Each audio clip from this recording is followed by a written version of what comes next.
For 6 years, nobody in the Falcone mansion ever learned the name of the girl who scrubbed their floors, and that's exactly how Willow Reed had survived. She was 26, thin in the way that comes from skipping meals so a sick little sister can eat, with chapped hands and a habit of keeping her eyes on the marble whenever the powerful people of Boston swept past her in their tailored coats. To them, she was furniture. She was the soft sound of a vacuum 2 rooms away,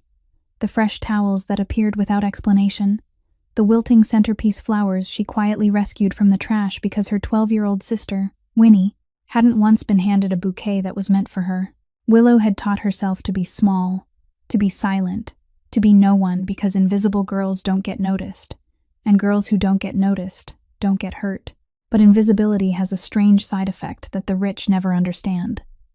The help sees everything, and Casper Falcone, the man who owned that mansion, owned half the city's ports, and owned a reputation so cold that grown men lowered their voices when they said his name, was about to learn that the quietest person in the room had been watching all along. At 37, Casper was a steady and controlled menace, broad-shouldered, sharp-jawed, dressed in suits that cost more than Willow earned in a year, with eyes the flat gray of a winter sea, and a heart that everyone swore had frozen over a long time ago. He didn't trust. He didn't soften. He'd been raised on a single brutal lesson that affection is a weakness other people use to gut you, and he wore that lesson like armor. So when he agreed to marry Cordelia Vance, the polished, beautiful daughter of a banking dynasty, no one expected love. They expected a merger. What none of the 300 guests knew, as they sipped champagne under chandeliers the night of the wedding, was that Casper had built the entire ceremony as a trap, a slow,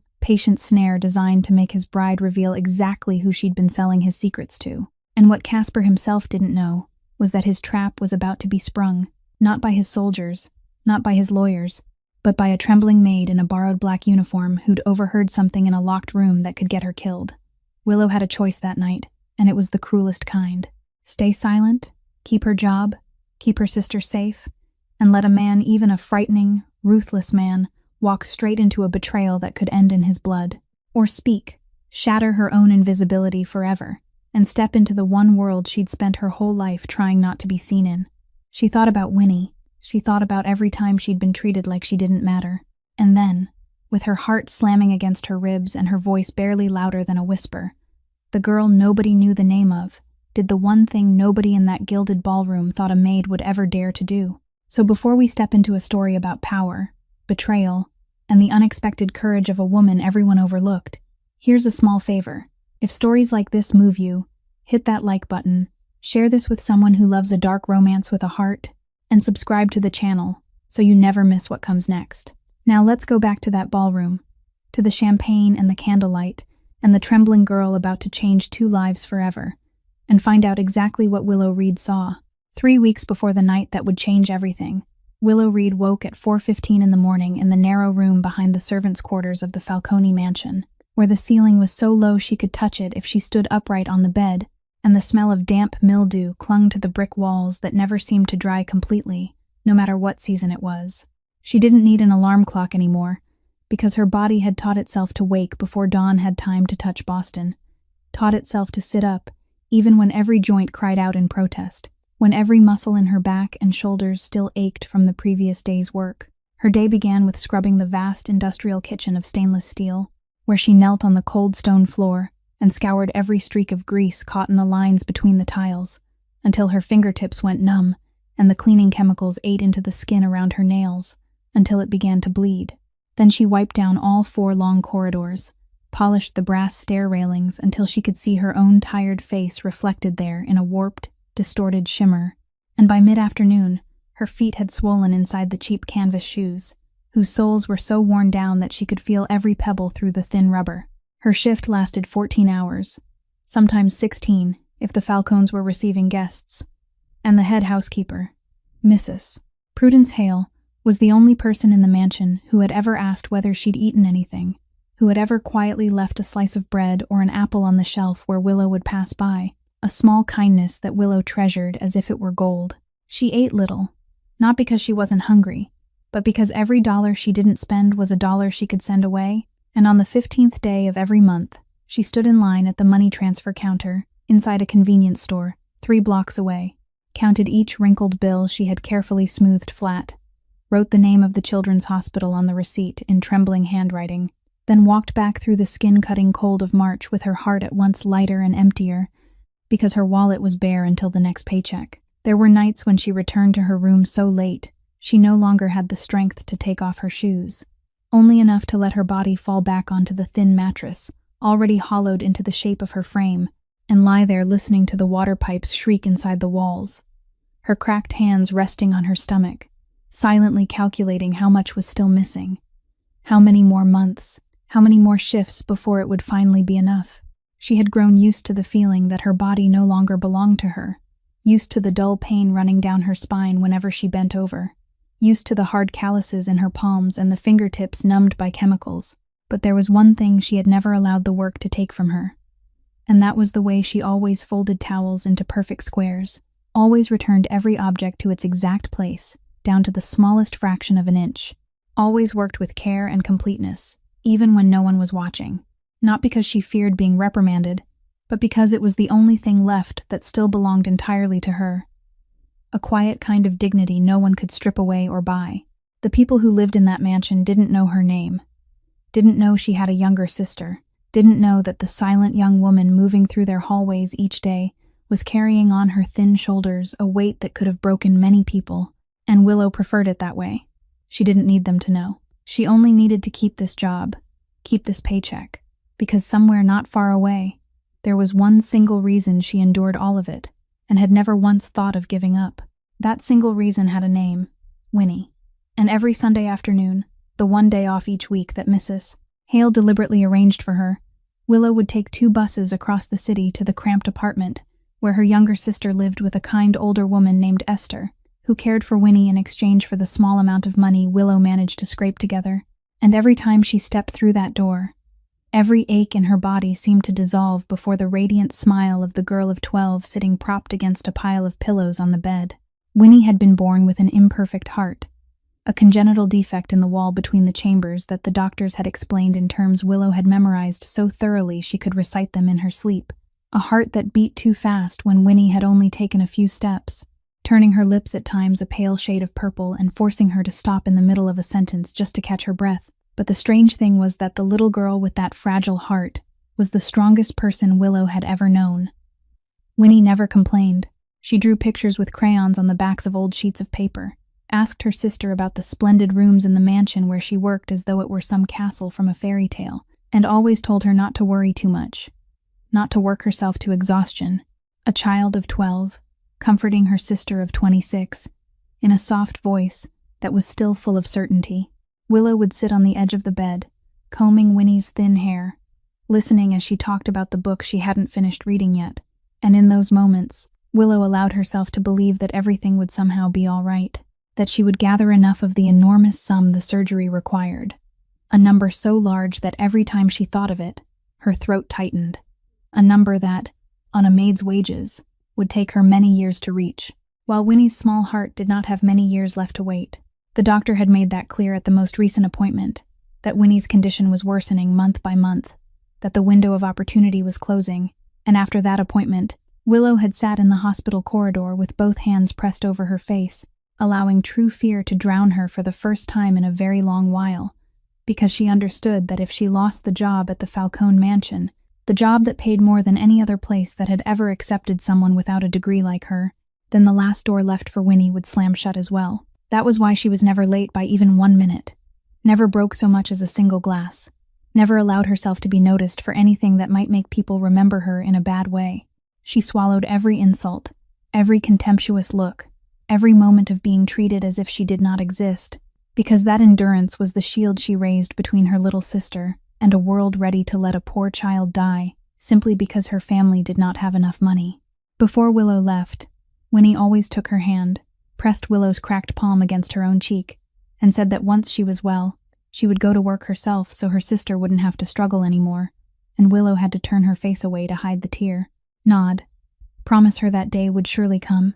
then step out of the apartment, stand at the bus stop in the deepening dusk, clutch the money transfer receipt for that month inside her coat pocket, and tell herself that no matter what she had to give up, no matter how much she had to endure, She would never lose the job that had become the fragile lifeline connecting her sister to life. While Willow was counting every small coin on the other side of the city, on the top floor of the mansion, inside a dark wood-paneled study overlooking Boston Harbor, Casper Falcone was deciding the fate of a man without raising his voice even once. The man kneeling before him was named Decker, someone who had worked for the family for nearly 8 years, someone who had just been discovered skimming a small amount of money from the shipments at the port and had thought no one would notice. And now he was begging in a broken voice, tears and mucus running down his face, talking about his child soon to be born, about the gambling debt that had driven him into a corner. Casper listened with the cold patience of a man waiting for the rain to stop, not a single muscle in his face moving. And then,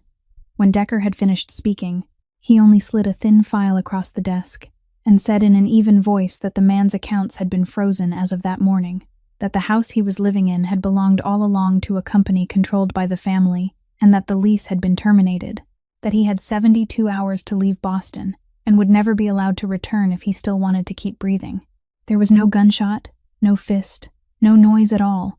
only a few sheets of paper and a calm, low voice. And that was exactly what made Casper more terrifying than any brute, because he destroyed people systematically, cleanly, the way one deletes a useless line of data.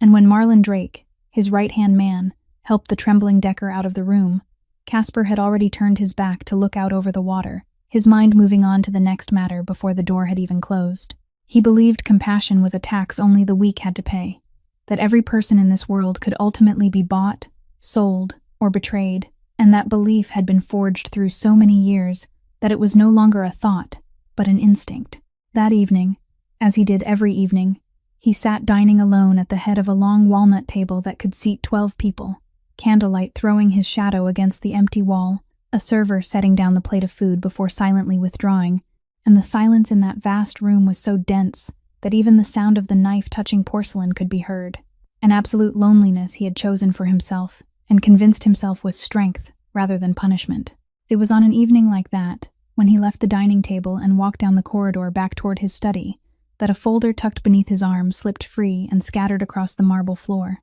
Pages containing ship schedules and coded numbers that only a handful of people in the world were permitted to see. And when he frowned and bent down, another hand was quicker, a young woman in a black uniform kneeling to gather each sheet, placing them neatly back in the proper order, her head lowered, then returning them to him with both hands without glancing at so much as a single line written there. Casper stood still for a moment, because he knew exactly what was inside that folder, knew that information like that could be sold for enough money to change the life of someone like her, and yet this girl had handed it back intact, without curiosity, without calculation, as if reading what didn't belong to her had never once crossed her mind. He took the papers from her, and for the first time, he truly looked at the girl standing before him, at the cracked hands, the thin shoulders, the face lowered to avoid his eyes, and he asked her name in a curt voice, a question he himself didn't understand why he had let slip out. And when she softly answered, "Willow," almost in a whisper, then hurried away, Casper remained there for a long while in the empty corridor, holding the file that a nobody had just had the chance to use to betray him and yet had not. And something very small, very vague, stirred for the first time inside the ice he had believed had frozen forever. That vague moment had no place to survive for long in Casper's world, because the next morning he was summoned to meet the only person on earth before whom he still had to bow his head, his uncle August Falcone, the man of 68, who had built this empire back in the days when every deal was still sealed with a handshake and an oath of honor. And now he sat in a reading room heavy with the smell of old cigars, leaning on his silver-headed cane, looking at his nephew with eyes still as sharp as razor blades, even though age had bent his body forward. August did not speak in circles. He said plainly that the time had come for Casper to marry, that a man without a wife was an unfinished man in the eyes of the old families, a loose link that rivals would look for a way to break, and that control of the entire Eastern port system, the most valuable piece of property, and also the part Casper had spent a full decade fighting to claim, would only be formally placed in his hands once he had settled into marriage, once August had seen a union that bound the Falcone family to a force strong enough to fortify their position. It was the old law, the kind of rule August worshipped like a religion, and although Casper despised its antiquated stubbornness, he understood that defying this old uncle would mean losing the thing he desired most, So he only clenched his jaw and listened as August mentioned the name, Cordelia Vance, the daughter of a banking dynasty, a marriage alliance. August had quietly arranged many months earlier, a union that was perfect on paper. Marlon Drake stood silently in the corner of the room throughout the conversation, and when uncle and nephew had finished speaking, it was Marlon who accompanied Casper back to his study, the man of 40 with a composed face and a loyalty Casper trusted more than that of anyone still living, the man who had followed him through the bloodiest years and had never once given him a reason for doubt. Marlon was the only person Casper allowed to speak to him plainly, and now he frowned slightly, saying that something had been wrong in recent weeks, that several of the family's deals seemed to have been anticipated by their enemies, that shipments supposedly kept under absolute secrecy had been intercepted by the Holloway family, their long-standing rivals, at exactly the right moment, as if they knew the schedule from the inside. Casper listened, his eyes darkening, because that same thought had been smoldering in his mind for a long time, the feeling that there was a leak somewhere very close, so close he still couldn't locate it, and what unsettled him most was that the number of people with access to the information that had been exposed could be counted on one hand, all of them among the most trusted figures in his circle of power. He instructed Marlon to quietly review every call, every meeting, every person entering and leaving the mansion, excluding no one, not even the faces that had been beside him for years, because he had learned very early that the most dangerous betrayal never came from an enemy outside the gates, but always from a hand one had once trusted. And as Marlon nodded and withdrew, Casper stood by the window looking down into the garden, where several servants moved silently back and forth like shadows, nameless people he had never bothered to notice, never imagining that the answer to the leak slowly bleeding him dry, as well as the person who would save him, were both very near, right beneath this very roof, only waiting for one fateful night to reveal themselves. Cordelia Vance entered the Falcone mansion for the first time, as the future fiancé in a pure white fur coat and expensive shoes that struck the marble floor, with each crisp, sharp step like a declaration, and within only a few minutes, everyone working in the house understood that this woman of 29 looked at them the way one looks at pieces of furniture that happen to move. She was beautiful, in a meticulously polished way, every strand of hair, every fingernail, every smile calculated to impress the people worth impressing, and toward those she considered worthless, her contempt needed no disguise. One afternoon, as Willow carried a tray of water through the grand parlor, Cordelia was standing there speaking on the phone in a shrill voice, and when Willow accidentally crossed her line of sight at the very moment she was irritated about something, Cordelia reached out, took a glass of water from the tray, and threw it straight at her, the cold water soaking the front of Willow's uniform. Then she looked at the girl standing frozen in place with disgust in her eyes, and said that maid trash should learn how to make itself invisible properly, before turning away as though she had merely brushed a speck of dust from her sleeve. Willow didn't say a word. She only lowered her head, wiped the puddle from the floor with the very towel draped over her arm, and swallowed that familiar humiliation as she had swallowed hundreds before it, because she had no right to be angry, no right to fight back. Her job and Winnie's life did not allow her such luxuries, but in that moment, as she bent down, she managed to catch a few words Cordelia spoke into the phone, scattered words about a shipment and a name, words that meant nothing to her then, but still lodged unconsciously in the sharp memory that years of meticulous work had trained inside her. Meanwhile, upstairs, Casper was watching the very woman he was about to marry with a suspicion that was slowly hardening into certainty, because after Marlon quietly reviewed everything, small clues began to gather in one direction. The times Cordelia seemed far too curious about the ship schedules, the phone calls she stepped outside to take, the unexplained outings that matched the moments when the Holloway family made their moves with suspicious precision. Casper had no proof, nothing solid enough yet to accuse her, and he understood that if he called off the engagement now, based on suspicion alone, he would both anger Uncle August and alert the traitor, driving them back into the dark. So he made a cold decision, true to his nature, a decision only a man who considered emotion a luxury could think of. He wouldn't cancel the wedding. On the contrary, he would go through with it, would let everything unfold exactly as Cordelia and those pulling the strings behind her wanted, would let her feel that every piece on the board was moving in the right direction, because he believed a traitor always grew most careless, at the very moment they thought they had won, and a wedding with 300 guests, with every powerful face in attendance, would be the perfect stage to force the snake to raise its head and show itself. Casper did not reveal his plan to anyone except Marlon. He kept every detail in his head like a chess match, whose full board only he could see, arranging every piece with the patience of a hunter accustomed to waiting for the prey to step into the trap on its own. And as he stood in his study looking at the wedding invitation embossed with his name beside Cordelia's,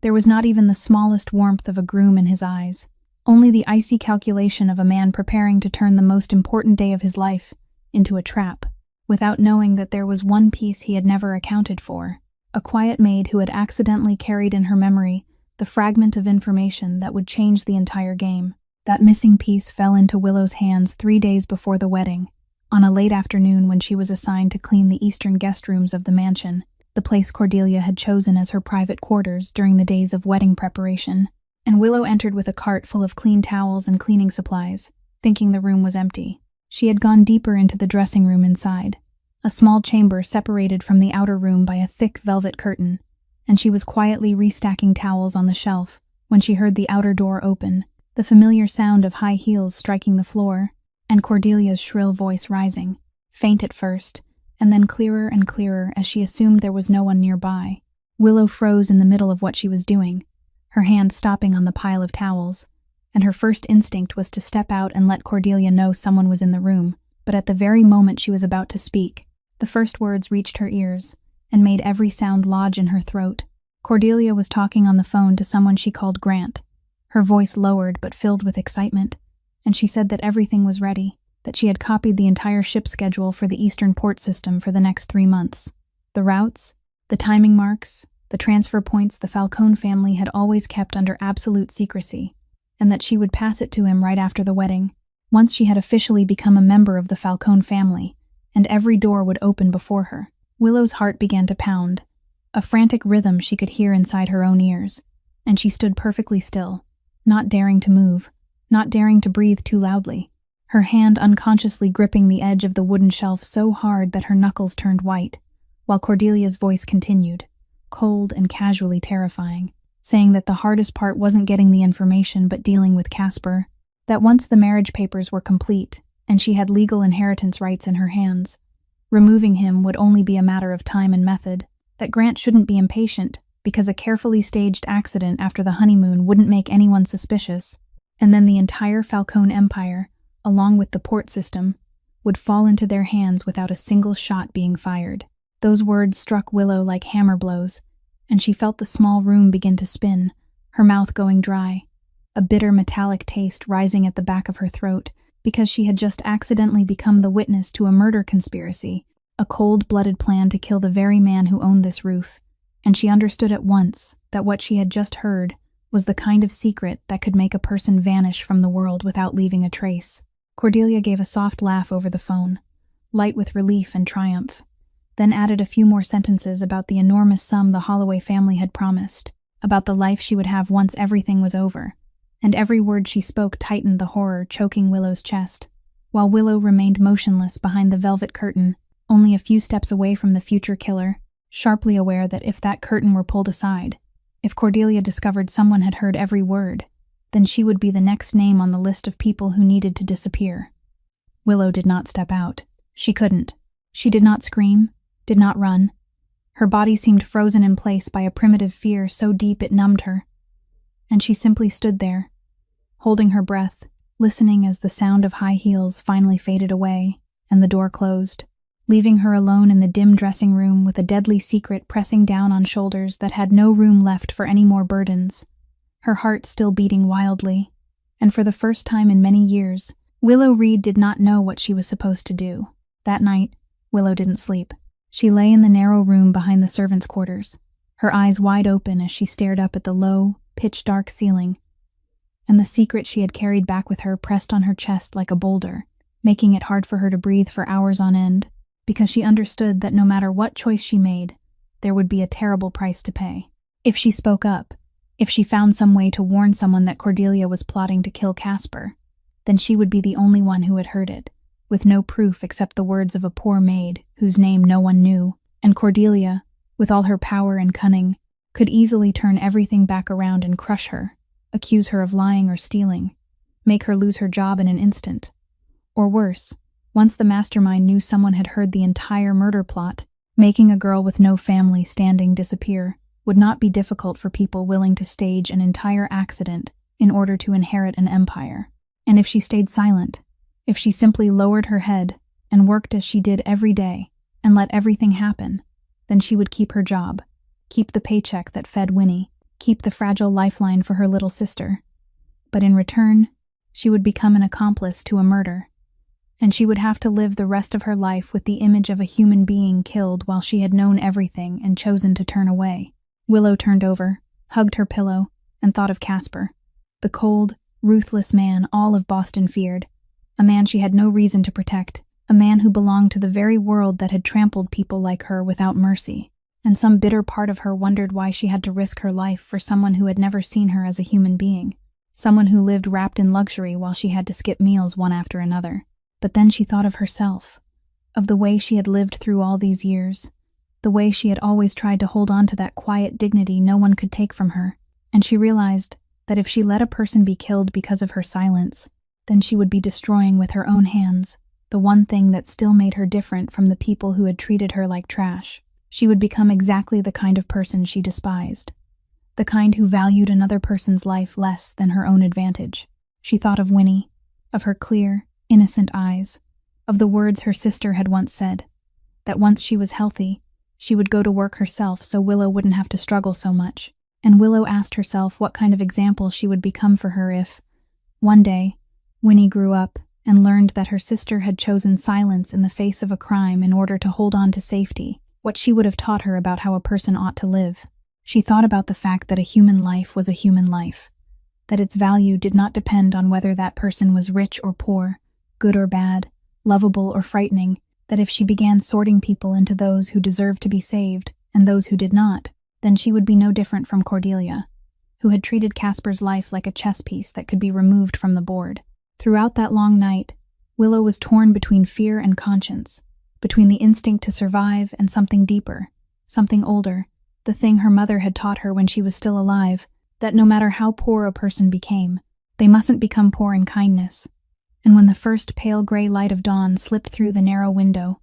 Willow still didn't know exactly what she would do, or how she would do it. She only knew one thing had become clear inside her exhausted mind, that she couldn't live with herself if she chose to look away, that no matter how costly the price might be, she couldn't allow her silence to become part of a crime, and she felt more alone than she ever had before, holding the heaviest decision of her life by herself, not knowing that somewhere inside this same mansion, a man was quietly setting a trap of his own. The wedding day arrived on a brilliant late spring afternoon, and the banquet hall of one of Boston's most luxurious hotels was transformed into a world of crystal and candlelight, where 300 guests from the upper class and powerful faces from the underworld moved between rows of granite columns, glasses of champagne glittering in their hands, while chamber music rose and fell over everything like a soft, elegant sheen meant to hide the dangerous currents moving beneath. Willow was among the service staff assigned to the event, wearing a borrowed black uniform, slightly too large for her thin body, carrying a tray of drinks as she slipped through the crowd, and not a single one of those splendid guests realized that the quiet girl pouring wine for them carried in her chest a heart beating out of rhythm and a secret that could burn this entire room to ash. Her hands trembled so badly that she had to grip the edge of the tray tightly to keep the glasses from clinking against one another,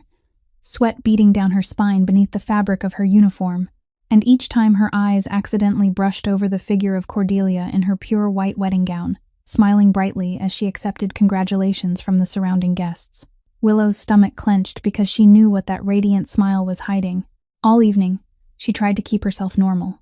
tried to become the nameless shadow she had always been, but her mind never stopped spinning around the question she still had not answered: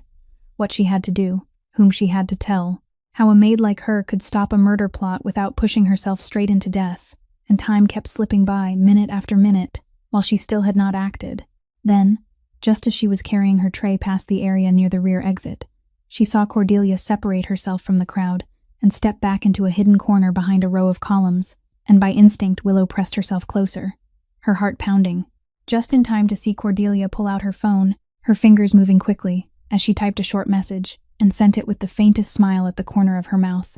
a smile Willow had seen before, the triumphant smile of someone who believed the game was moving exactly as planned. And in that instant, an icy wave of horror rushed through Willow as she realized that Cordelia did not intend to wait until after the honeymoon, as she had overheard before, that something had changed, that the traitor was striking earlier than expected, and she understood that the message just sent might very well be the signal to the Holloway family, a hidden command to begin something today, perhaps an ambush on the motorcade when Casper left the wedding reception, perhaps a trap already set somewhere out there in the darkness, waiting. Willow stood rooted in place, the tray of wine heavy in her shaking hands, and she felt time draining away through her fingers, because now the question was no longer whether she should speak up, but how much time she had left before everything became too late, before blood was truly spilled. She searched the great hall desperately with her eyes, looking at Casper as he stood among the guests with his familiar cold composure, completely unaware, or appearing completely unaware, of the blade hanging over his head, looking at Cordelia's men in dark suits scattered here and there throughout the room, and she understood that she couldn't get close to him, couldn't run across the hall to warn him without being stopped, couldn't trust anyone in a room filled with people, when she had no way of knowing who stood on which side. Her heartbeat pounded so hard it made her dizzy. Her fingertips went numb with cold, and when the ceremony began to be announced, when the officiant invited everyone to raise their glasses and turn their attention toward the bride and groom, Willow realized the moment she had always feared had arrived, that if she hesitated even one more second, the final chance would slip away forever. And she stood there, a small nameless girl in a sea of strangers, her hands gripping the wine tray tightly, drew in one deep breath, and knew she was about to do something from which there could be no turning back. Willow set the tray of wine down on the nearest table, with hands trembling so badly that the glasses clinked against one another.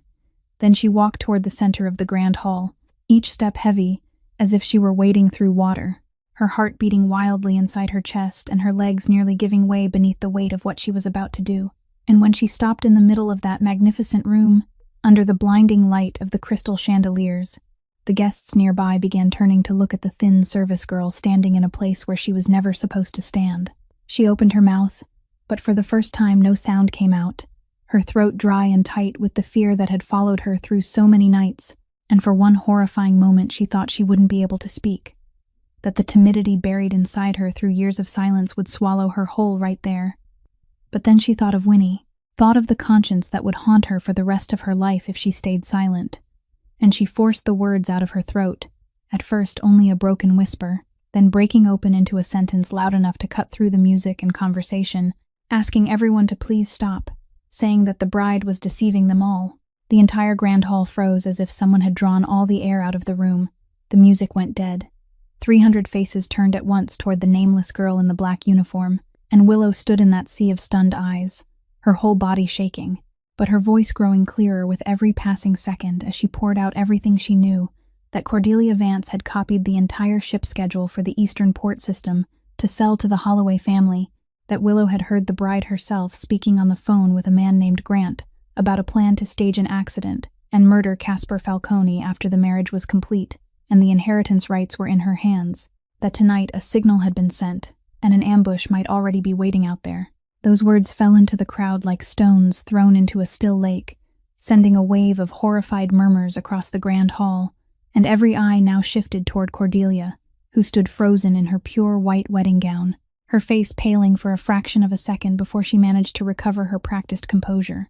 And then Cordelia struck back, fast and venomous as a cornered snake. She let out a sharp, cold laugh, turned toward the crowd with a face full of both outrage and pity, and declared loudly that this was only a crazy maid, a lowly servant who had been caught stealing jewelry from the mansion last week and was about to be fired, that she was clearly inventing this insane story out of revenge, trying to destroy the important day of the very people who had given her a job. Cordelia turned toward Willow, her eyes gleaming with contempt and threat,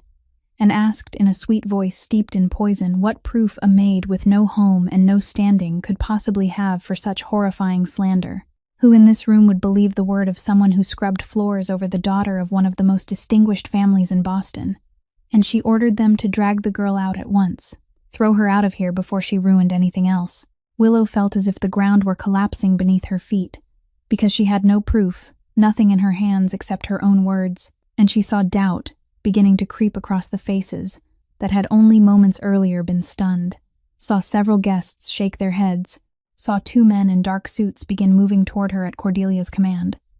And in that desperate instant, she understood that she had gambled everything and perhaps had lost, that she had broken through the invisibility that had protected her for so many years, only to be crushed in front of 300 people, that perhaps she had just signed her own sentence with her own hand and left Winnie with no one to protect her. Her legs shook violently,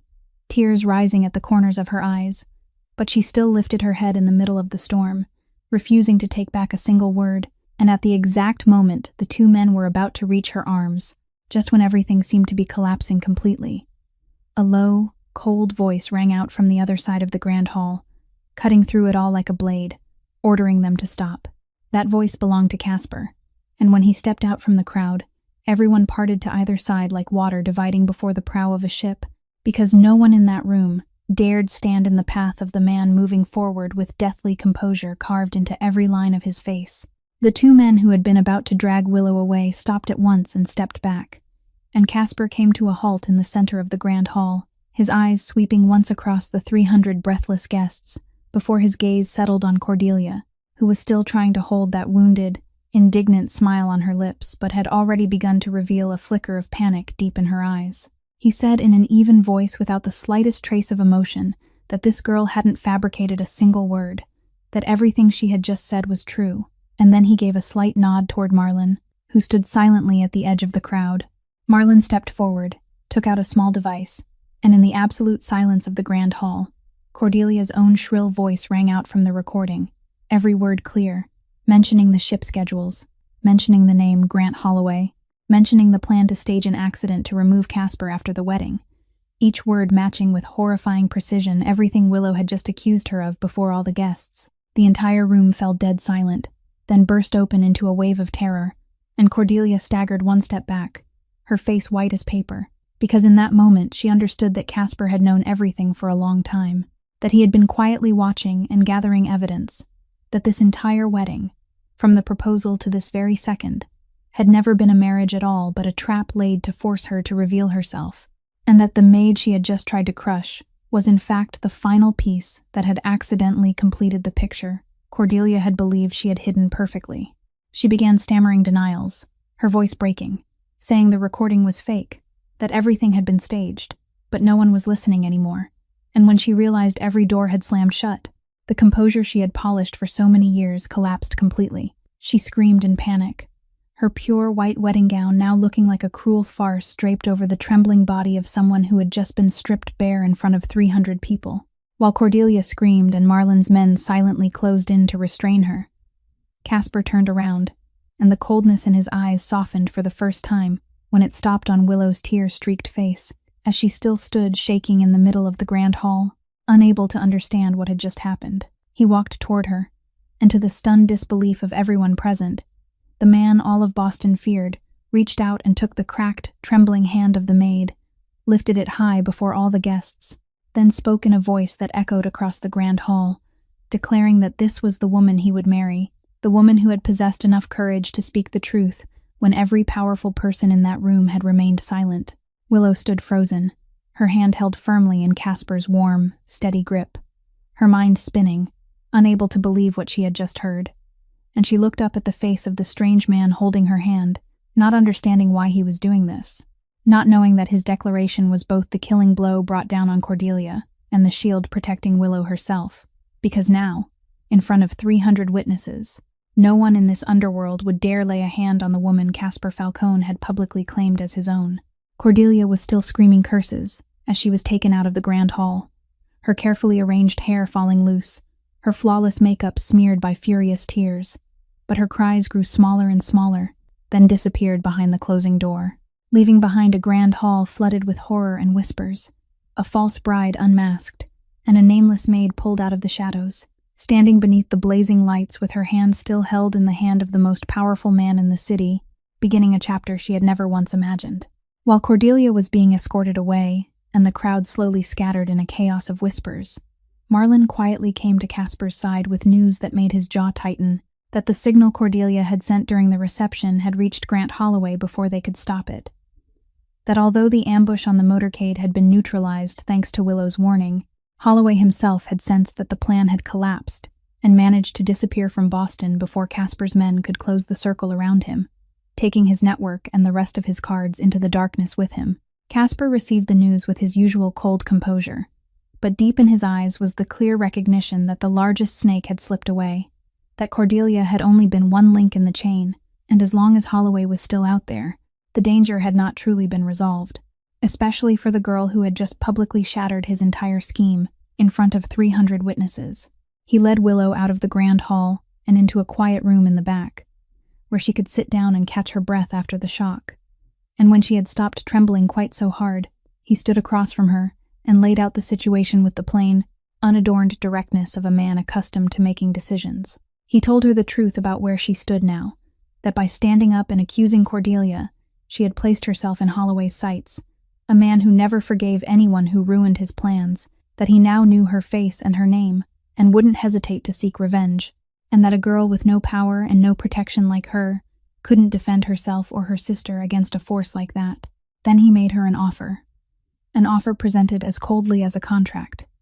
though beneath it lay something else that even he had not yet learned how to name, that she should marry him on paper for the term of 1 year, a formal marriage meant to serve 3 purposes at once. First, it would wrap her in the absolute protection of the Falcone family, a protection no one in the underworld would dare violate. Second, it would satisfy Uncle August's strict demand for a marriage, as the old man, furious at Cordelia's betrayal, reluctantly agreed to this union as a temporary cover to save the family's face, allowing Casper to formally take control of the Eastern port system. And third, he said in a lower voice, it would allow him to pay the full cost of her sister's heart surgery at the best hospital in the United States. Willow's head snapped up when she heard Winnie mentioned, because she had never told anyone in the mansion about her sister, and Casper calmly explained that after the night she returned the fallen file without reading it, he had had someone look into her, had learned about the small room behind the servants' quarters, about the money she sent away every month, about the sister of 12 with an imperfect heart waiting for an operation. Willow would need many years to afford, a stretch of time that small heart did not have. His words touched Willow's deepest fear and her most desperate hope, and she sat in silence, her hands clasped tightly in her lap, because she understood that this was not an order but a real choice being placed in her hands. He did not force her, did not threaten her. He only laid 2 paths before her and left her to decide for herself. One part of her was torn by pride, by the thought that accepting would mean stepping into an agreement that traded her sister's life for the title of being a crime lord's wife, that the dignity she had struggled to preserve all these years might no longer remain whole if she allowed herself to be bought with a contract. But another part of her, the part that was a sister, the part that had stayed awake through countless nights because of Winnie's labored breathing,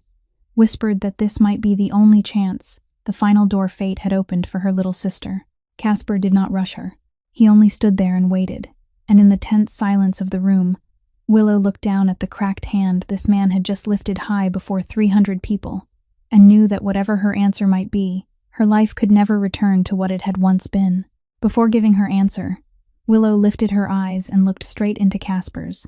and for the first time throughout their conversation, she spoke not in the voice of a maid, but in the voice of a human being who wanted to be understood correctly. She said there was one thing she needed him to know, that she hadn't stood up in the middle of the grand hall to expose Cordelia because she wanted a reward, or because she expected anything from him, that when she stepped out before those 300 people, she had been certain she would lose everything, her job, perhaps even her life, and she had done it anyway because she couldn't live with herself if she allowed a person to be killed while she knew everything, and chose to remain silent. Because to her, a human life was a human life, whether that person was rich or poor, frightening or not. Casper went quiet as he looked at her, and something shifted ever so slightly in eyes that had always been as cold as a winter sea, because throughout his entire life he had grown used to a world where every person had their price, where kindness was always a covering for some calculation, and now standing before him was a girl with nothing in her hands, who refused to claim credit for the bravest act he had ever witnessed, a girl who asserted her dignity even while she stood in the weakest position of all. He didn't say much. He only gave a slight nod, as if acknowledging something important, and it was precisely her honesty, instead of making him look down on her as someone naive, that made him even more certain of his decision. Willow accepted, Not because she had been bought, but because she had weighed everything and chosen the path that could save Winnie. A decision she made with her eyes open and her mind clear, keeping for herself the truth that she was stepping into this marriage as someone freely choosing, not as an object being handed over. And then everything began moving at a speed that left her dizzy. The very next morning, Winnie was taken by car to the most prestigious hospital in the city, examined by a leading team of cardiologists, and given a surgery date Willow had once only dared to dream about in her most desperate dreams. And when Willow stepped into the warm, bright hospital room where her little sister lay on a clean bed, surrounded by modern equipment, she had to lean against the doorframe to keep herself from collapsing with relief. But what made her throat tighten most wasn't the room or the doctors. It was the fresh bouquet placed on the small table beside Winnie's bed. A real bouquet of radiant flowers, still holding beads of dew, carefully trimmed, and when the little girl asked in wonder who had given her flowers, the nurse smiled and answered that they were a gift from Mr. Falcone. Willow stood still, staring at that bouquet, and something rose thickly in her throat, because she understood better than anyone what a fresh bouquet meant to a child who had never been given anything meant only for her. Because for all these years, Willow had only been able to bring home things other people had thrown away, and now her sister was holding a bright, living bundle of flowers like any child worthy of receiving one. She didn't know whether Casper understood the full weight of that gesture, or had only done it as a matter of social courtesy. But either way, it was the first time in a very long while that someone from that cold world of power had treated her sister not as a burden or a number on a hospital bill, but as a small human being worthy of tenderness. And Willow bent down to embrace Winnie, hiding her face in her sister's hair so Winnie wouldn't see her tears, her heart filled with a tangled feeling she had never dared to name toward the man she had just married. Willow moved into the Falcone mansion with a new title. But the strange thing was that she did not behave like a mistress of the house, because she was still herself, still the girl who had once scrubbed these very corridors, and it was precisely that which began to change the atmosphere in the house in a way no one, not even Casper, had foreseen. On the first morning she woke as the boss's wife, she went downstairs to the kitchen and did something so simple that no one had ever thought of it. She asked the name of the cook standing at the stove,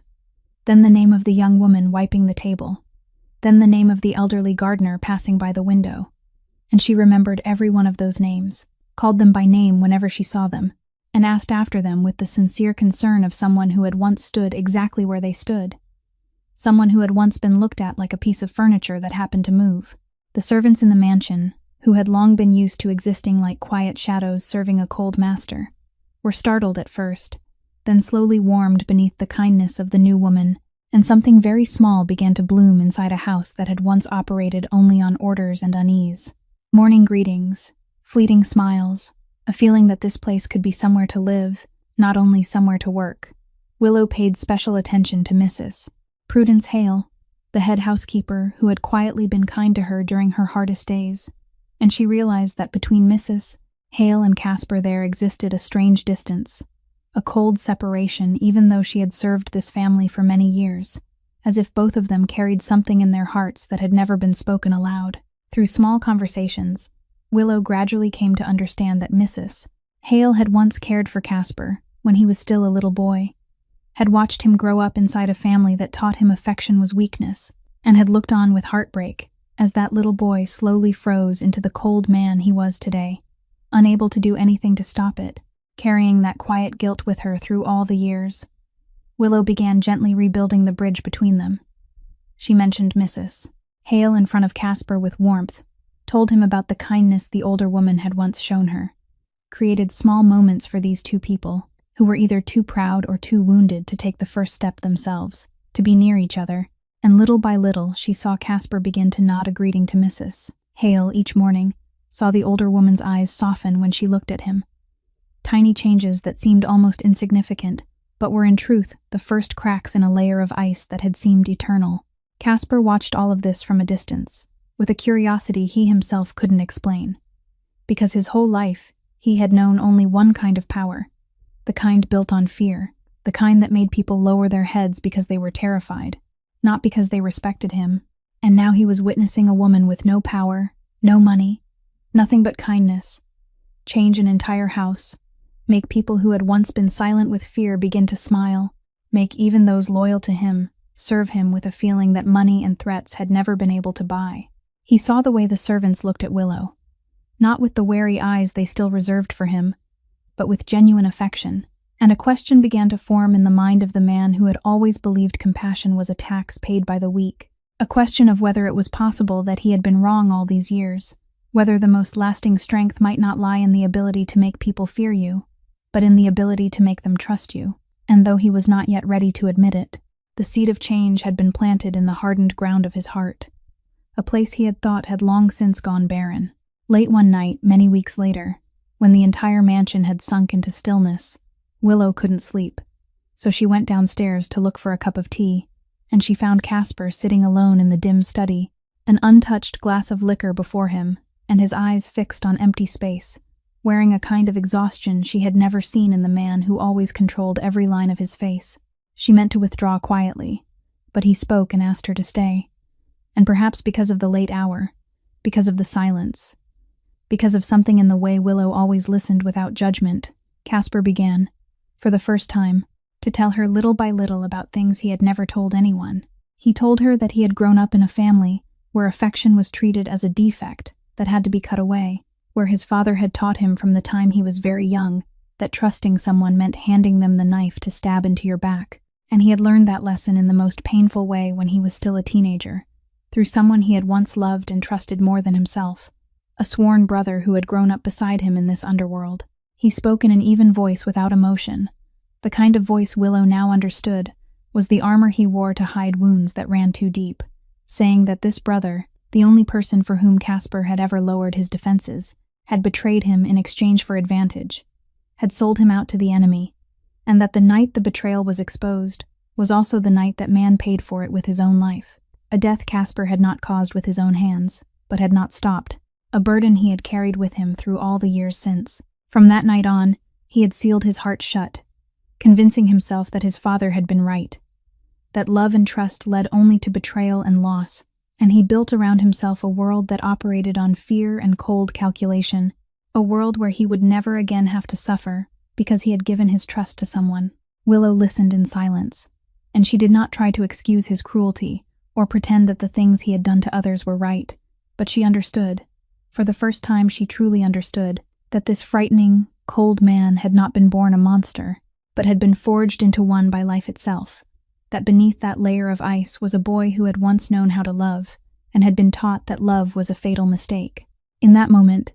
when he stopped speaking and lifted his eyes to look at her, a tense closeness suddenly stretched between them, and he reached out to gently brush back a lock of hair that had fallen across her face, a gesture so tender that both of them went still, and Willow felt her heart pound as his gaze lingered on her face, longer than a husband on paper should have been allowed. But in that fragile second, a cold fear slipped into her heart, because she suddenly remembered who she was in this house.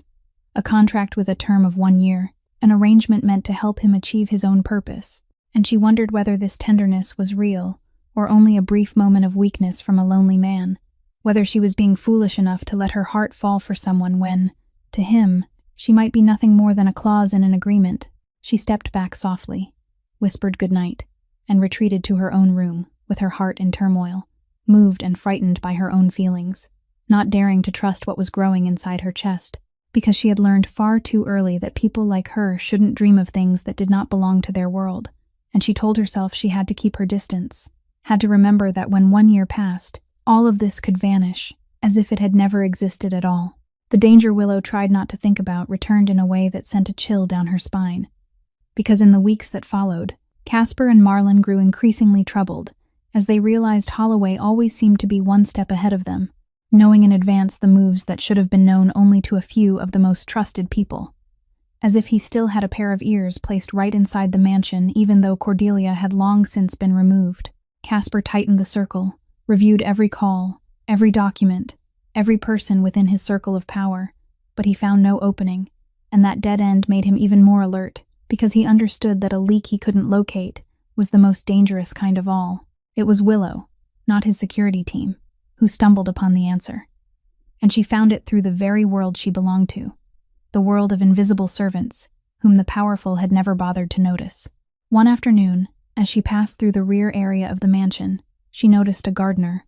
a face she had glimpsed many times before but had never spoken with, standing in a hidden corner and talking on the phone in a furtive way, and with the intuition sharpened by years of living at the bottom. Willow recognized the wrongness of it immediately, because she understood the habits and rhythms of the servants better than anyone else in this house. She knew the gardener had no reason to be taking a phone call in that hidden spot at that hour, knew how a person hid something through the way they turned their back and lowered their voice. She did not rush to a conclusion. Instead,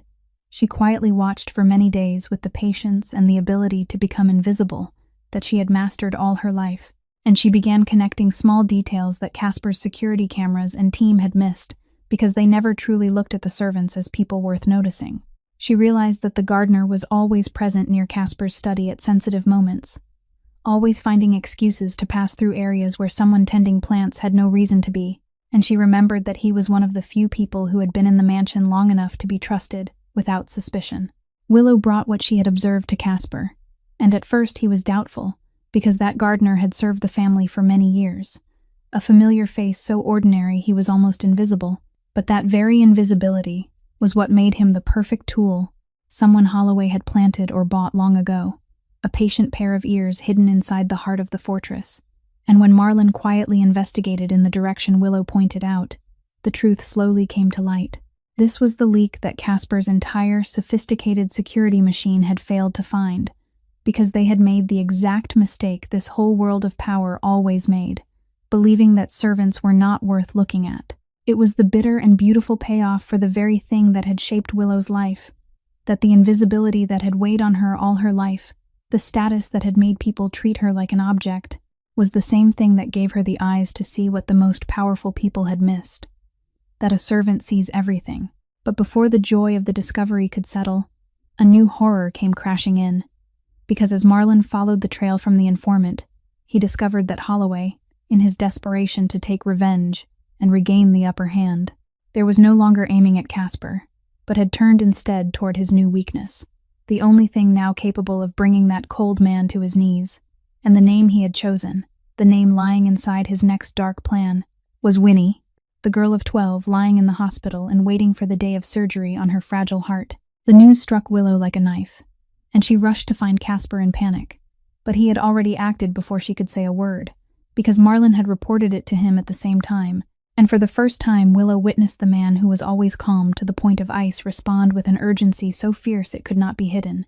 He immediately sent all his forces to the hospital where Winnie was staying. They arrived just in time, because Holloway's men had blended into the hospital disguised as medical staff and were trying to reach the little girl's room, and in a breathless moment in the ward hallway, Casper's men stopped them, a brief and ruthless struggle unfolding in controlled silence so as not to panic the patients, ending with the strangers being restrained and quietly taken away before they could lay a hand on Winnie. Willow ran into her sister's room and threw her arms around the little girl, who still did not understand what had nearly happened, her whole body trembling with terror and relief. And when she looked up, she saw Casper standing in the doorway, silently watching the sisters, with an expression on his face she had never seen before. Not the familiar cold calculation, but something closer to fear. The fear of a person who had just realized he could lose something precious. But the danger was not over, because Holloway was still out there, and he issued Casper a cold ultimatum, saying he would withdraw and leave Winnie alone, but the price was that Casper had to give up control of the Eastern Port System, hand over to him the lifeline route the two families had fought over for many years, the property Casper had spent an entire decade trying to win, the very thing for which he had accepted an arranged marriage, the symbol of all the ambition and power in his life. It was a cruel choice designed to break him, because Holloway was certain that a man like Casper Falcone, a man who had built his whole life on power and calculation, would never trade his crown to save a poor child who did not share his blood, the little sister of a wife who existed only on paper. And in that tense moment, when Marlin placed before him the papers needed to transfer control of the port, when Willow stood watching him with red-rimmed eyes and did not dare beg because she knew she had no right to ask him to sacrifice his entire career for her sister, Casper did something that stunned everyone who knew him. He picked up the pen and signed, without a second of hesitation, giving away the thing he had traded his whole soul to obtain, choosing the life of a child over the power he had pursued all his life. When he set the pen down and lifted his eyes to Willow, no words needed to be spoken. She understood, and he understood too, that the person his father had once taught him to kill inside himself, the part that knew how to love and how to place a life above self-interest, the part he had believed dead for so long, was in fact still alive, and it had just spoken in the most decisive way possible. Willow broke down in tears, not only because her sister had been saved, but because she had just witnessed something she had thought impossible. A man taught by the entire world that feeling was weakness, voluntarily giving up everything to prove the opposite. And she realized that he had not done it for the contract, not for Uncle August, not for any calculation at all, but for her, for Winnie, for something that had quietly grown inside him, until even he could no longer deny it. In that hospital room flooded with late afternoon sunlight, amid the steady beeping of Winnie's heart monitor, Casper stepped forward and, for the first time, reached out on his own and held Willow. An awkward embrace from a man who had never known how to offer tenderness, and she rested her head against his chest, listening to the heartbeat of a man who had just chosen love over power, and understood that even though Holloway still waited ahead, even though many dangers had not yet been resolved, something essential between them had changed forever. Casper's surrender of control over the eastern port was not the end of the war, but the beginning of his final move. Because a man like him never lost by bullets and never won by violence alone, but by patience and intelligence, and over the following weeks, he and Marlon quietly gathered every piece of evidence Cordelia and the informant had left behind, tracing every line of dirty money, every shadowed transaction, every legal footprint Holloway had believed he had wiped clean. Instead of spilling blood,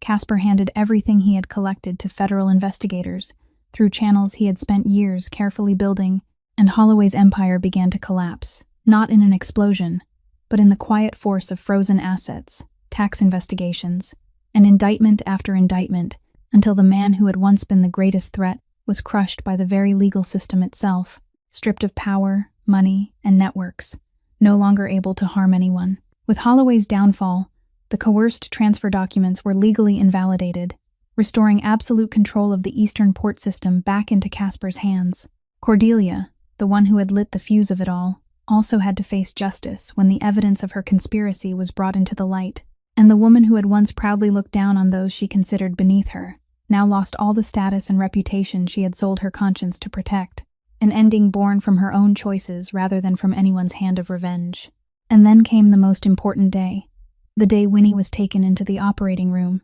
and Willow sat for many hours in the waiting room with her hands tightly clasped together until the doctor stepped out with a smile on his face and said the surgery had been successful, that the little girl's small heart had been repaired, and she would now have a normal life like other children,